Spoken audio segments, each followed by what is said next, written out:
বঙ্গে দ্বিতীয় দফায় ভোট পার হয়েছে, প্রায় শান্তিপূর্ণভাবে ভোট পার হয়েছে, যা আগামীতে আগে কখনো দেখা যায়নি। এরপর আসছে ফলাফলের খবর, যেখানে এক্সিট পোলে বারবার দেখাচ্ছে বিজেপি ক্ষমতায় আসছে। মানে আপনার কি মনে হয় যে এক্সিট পোলটা কি সত্যি হতে চলেছে এরপর? প্রথমেই আপনি যে কথাটা বললেন আমি সেইটার রেস ধরে বলি, এই রকম অভূতপূর্ব ভোট আমাদের রাজ্যে আমরা কখনো দেখিনি। আমি নির্বাচন কমিশনকে আপনার মাধ্যমে অত্যন্ত সাধুবাদ জানাতে চাই যে তারা তাদের কাজটা সুষ্ঠুভাবে পালন করেছে এবং প্রথম দফার ভোটে প্রায়শই কোনো জায়গায় গন্ডগোল হয়নি। দ্বিতীয় দফার ভোটে যেটুকুও গন্ডগোল হয়েছে তার জন্য হয়তো রিপোলিংও হতে পারে, কাল পরশু হতে পারে, কারণ সোমবার আপনারা জানেন যে সোমবার ফলাফল।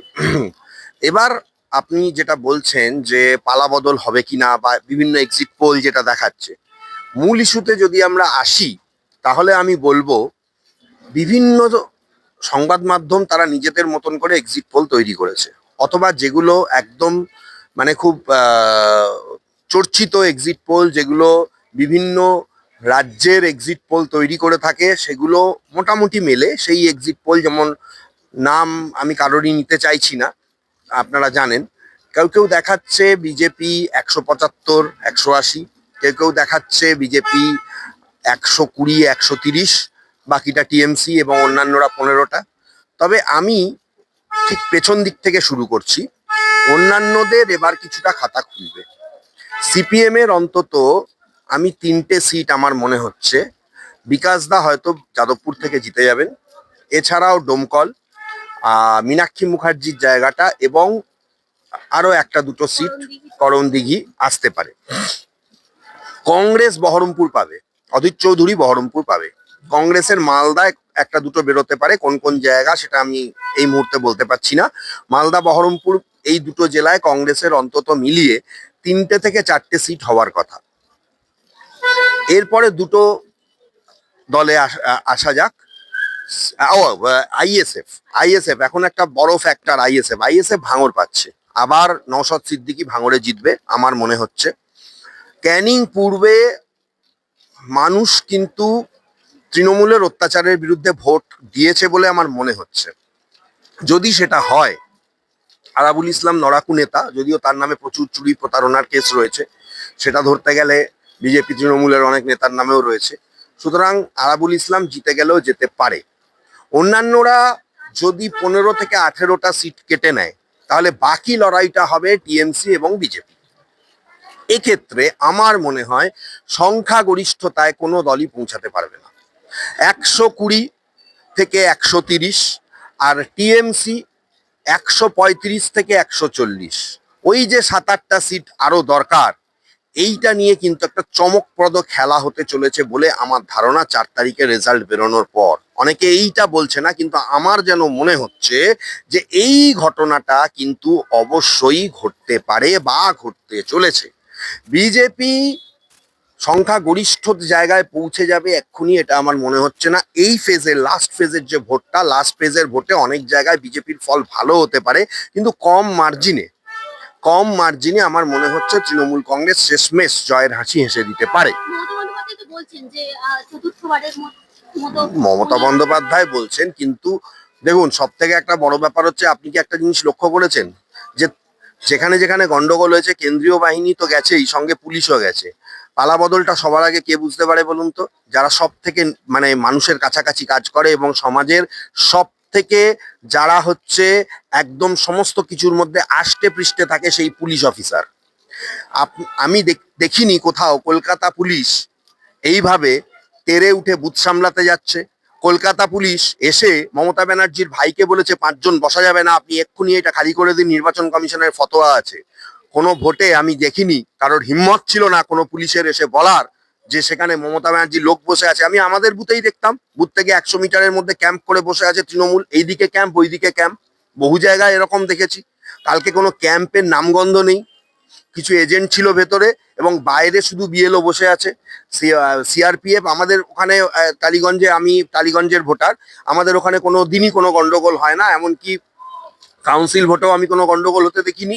এছাড়া লোকসভা বিধানসভা ভোট তো রয়েছে। আজ পর্যন্ত জন্মের পর থেকে 2002 সাল থেকে আজ পর্যন্ত যতগুলো ভোট এসেছে আমি দিয়েছি, কখনো আমি যাকে ভোট দিয়েছি তিনি জিতেছেন, কখনো হেরেছেন, সেটা অন্য ইস্যু। কিন্তু এইটা আমি দেখিনি যে আমাদের বুথে কোনো গন্ডগোল হয়েছে। এবং আমাদের পাশেরই একটা বুথ, সেটা কিন্তু আদর্শ বুথ হিসাবে সেটাকে ঘোষণা করা হয়েছিল। মানে সেটা বিয়ে বাড়ির সাজকেও হার মানায়, এত সুন্দর করে সেই বুথ সাজানো হয়েছিল। এবং সেখানে বিগত 50 বছর কোনো গন্ডগোল, একটাও রিগিং হয়নি। আমাদের বুথে আজ পর্যন্ত কোনো রিগিং এর কোনো খবর নেই বিগত 50 বছরে, আমার ভোট দেওয়ার আগের থেকেও। সুতরাং ভোট মোটামুটি ভালোই হয়েছে আমি বলবো। আর অন্যান্য জায়গায় যে গন্ডগোল, সেগুলো বুথের বাইরে গন্ডগোল হয়েছে, বুথের মধ্যে কোথাও গন্ডগোল আমি দেখতে পাইনি, মানে অন্তত সংবাদ মাধ্যমে দেখতে পাইনি। আর সত্যি বলবো তো কেন্দ্রীয় বাহিনী যথেষ্ট ভালো কাজ করেছে। এবং সঙ্গে সঙ্গে স্টেট পুলিশ এবং কালকে কলকাতা অংশে কলকাতা পুলিশ, নজিরবিহীন, নজিরবিহীন। মমতা ব্যানার্জি বন্দ্যোপাধ্যায়ের ভাইকে যারা বলতে পারে যে 5 জন এখানে জড়ো হওয়া যাবে না, আপনারা উঠে যান, তার কত বড় বুকের পাটা আছে এ কথা বলতে পারে? তার মানে আমার মনে হয় পুলিশও বুঝে গেছে যে পরিবর্তন হতে পারে। এমনকি যেটা শঙ্কার বিষয়, মমতা বন্দ্যোপাধ্যায় বলছেন, কিন্তু আমি আপনাকে বলছি ভবানীপুর থেকে বহু মানুষ যারা ভোট দিয়েছেন, আমার পরিচিত, আমাকে ফোন করেছিলেন। এমনকি ভবানীপুরের আমার রেগুলার ক্লায়েন্টও রয়েছেন হাইকোর্টে, তিনি রোজ মোটামুটি আসেন, তার মামলা আছে, মাঝে মধ্যেই আসেন। তিনিও বলছেন যে তৃণমূলের যে ছেলেগুলো সব বিজেপির বুথে চলে গেছে, মানে বিজেপির যেখানে যেখানে মানে সেন্টার থেকে দূরে দূরে যেখানে যেখানে বুথ হয়েছে, বা বিজেপির যেখানে যেখানে মানে হয়েছে যে মঞ্চ টঞ্চ বাঁধা হয়েছিল, সব তারা সেখানে চলে গেছে। মানে পালা বদলটা মনে হয় ভবানীপুর থেকে শুরু হলেও হতে পারে। এর প্রভাব কতটা পড়লো ভোট বাক্সে? অনেকটাই। মানুষের এই ভোট কিন্তু মানুষ তো বোকা নয়। এসআইআর এ মানুষ দেখেছে বহু মানুষের নাম বাদ যাচ্ছে, কিছু মানুষকে বোঝানো হয়েছে যে তোমরা ভোট না দিলে তোমাদের নাম বাদ যেতে পারে, সেইটার একটা প্রভাব পড়েছে।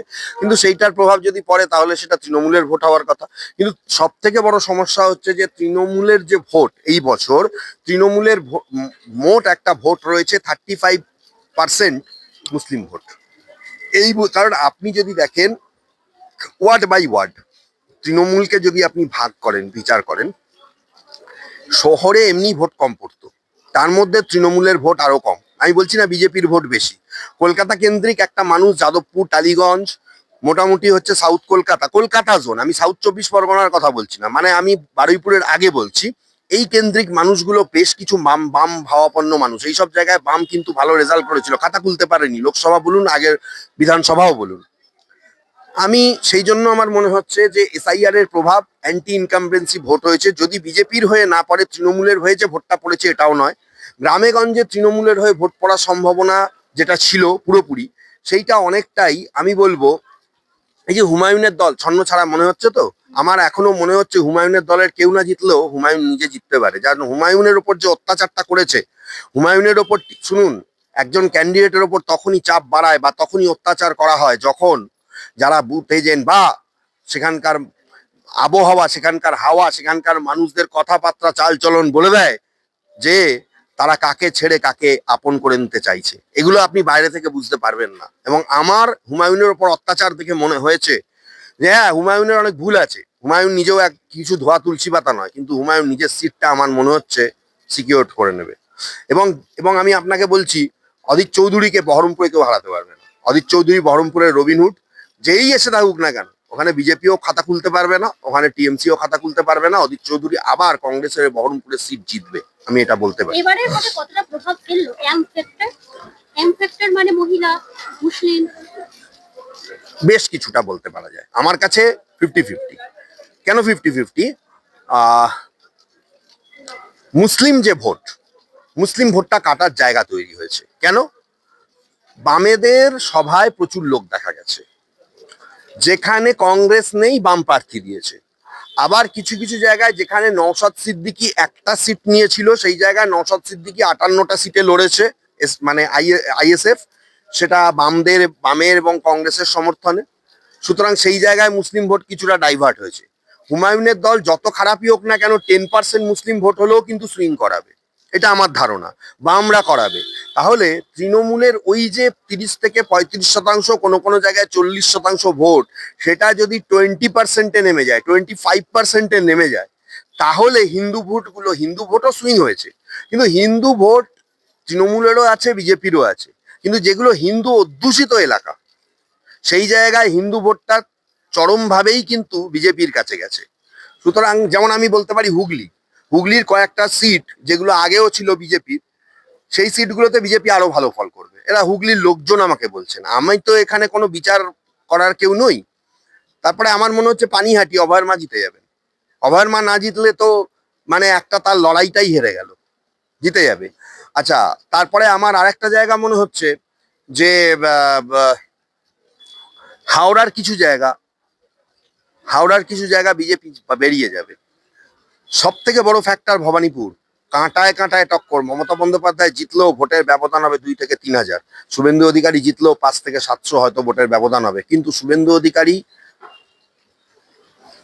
একদম মানে ভবানীপুরে ভোট পাবে না, এটা আমি বলতে পারি না। আমার মনে হচ্ছে কাঁটায় কাঁটায় টক্কর। এবং রাজ্যের মুখ্যমন্ত্রীকে যদি বিরোধী দলনেতা নন্দীগ্রামে জিতে আসার পর, বলছি নন্দীগ্রামে জয় নিয়ে আমি কোনো আশঙ্কাই প্রকাশ করছি না, নন্দীগ্রামে জিতে আসার পর রাজ্যের মুখ্যমন্ত্রীকে বিরোধী দলনেতা যদি কাঁটায় কাঁটায় টক্করে হারাতে পারে, সেক্ষেত্রে বিজেপির যদি কমও সিট থাকে, বিজেপি অন্যান্য রাজ্যে যা করেছে, বিজেপি ভালো খারাপের বিষয়টা পরে, অন্যান্য রাজ্যে যা করেছে, কোটি কোটি টাকা দিয়ে সিট কিনে নিতে কতক্ষণ। মমতা বন্দ্যোপাধ্যায় সতর্ক করছেন, কিন্তু ওনার সতর্কবাণী ওনার মন্ত্রীরা, ওনার লোকরা শুনবে কতটা, সেটা সময় বলবে। 4 তারিখের পরই আপনারা দেখতে পাবেন। 120 ক্রস করলে বিজেপি কিন্তু আজ না হলেও হয়তো এখন তৃণমূল ক্ষমতায় চলে আসবে, কিন্তু তলে তলে বিজেপি সমস্ত সেটিং করে 6 মাস 1 বছর পর, ম্যাক্সিমাম 1 বছর ধরলাম, 1 বছর পর মমতা বন্দ্যোপাধ্যায়কে হটিয়ে দিয়ে আবার ক্ষমতায় চলে আসতে পারে। আর না হলে ম্যাজিক ফিগারে যদি নাও পৌঁছাতে পারে, প্রথম থেকে সিট কিনেও ক্ষমতায় চলে আসতে পারে বিজেপি। কারণ 120-তে পৌঁছে গেলে 30টা 35টা 40টা সিট কেনা বিজেপির কাছে কোনো বড় ব্যাপার নয়।